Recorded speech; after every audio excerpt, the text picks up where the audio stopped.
There's a conspiracy. It's been going on for hundreds of years. If you work hard, you will succeed. If you work hard, you'll be happy. The reality is that you and I both know lots of people who work really hard and they don't get results. I've got hacks to give you an hour a day of your time back and to give you twice as much energy in the time you do spend at work.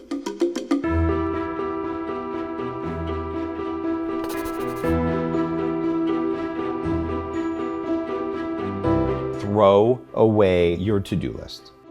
It is the worst possible thing for your psychology. It is a source of constant stress, and I used to manage these in my career and at home. And you can almost not be happy, because as soon as you finish the first thing on the honey-do list, then there's another thing on the honey-do list. What I have done religiously while building a $100 million company from scratch is I never had a to-do list. What I had was a calendar, and I decide when I'm going to do it, when I decide I'm going to do it, and I put the time on the calendar. And if it's not on the calendar, that means I don't have time to do it, and it's not going on a freaking list. No to-do lists, ever.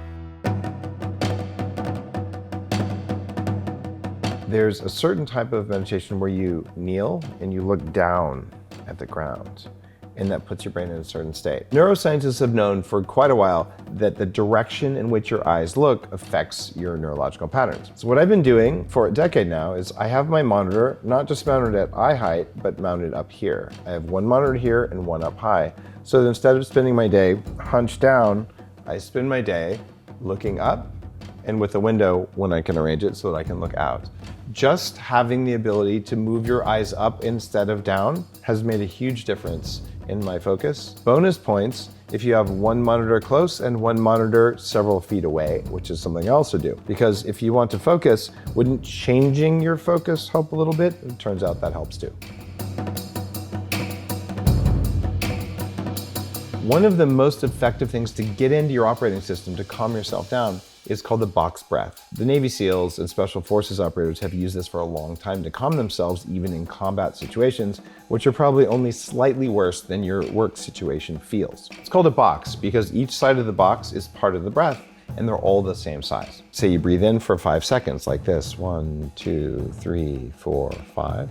Then you would hold for 5 seconds, 1, 2, 3, 4, 5. And then you breathe out through your nose slowly, 1, 2, 3, 4, 5. Now you hold empty for 5. 1, 2, 3, 4, 5. And then you breathe in again on the same count. Do that 4 or 5 times. Most people who start doing this, when your lungs are empty for 5 seconds, your operating system is telling you, you are going to die. You will not die if your lungs are empty for 5 seconds. It just feels that way. You're teaching the little alarm systems in your body to not go off all the time when there's no cause.